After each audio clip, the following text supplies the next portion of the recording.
afternoon. Happy Fossil Friday. We are here excavating a big old bone in the background with Drs. Joni Kane, Jessica Noviello, and Andrew McDonald.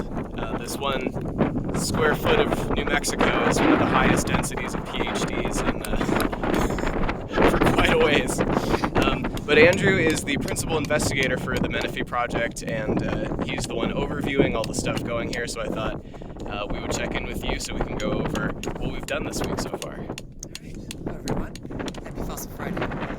It's been a very productive week with the project so far. We have the bone Ben showed you right behind us is one of a number of isolated but interesting dinosaur limb bones that we're working on. We're also extracting part of the pelvis from our hadrosaur site.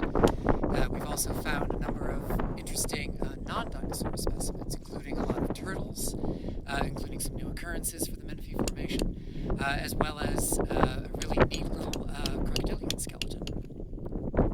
So really productive last week and change. Indeed. And we're going to stick it out for another more. So thanks for keeping up with us, and we're going to have a lot more. So have a good weekend.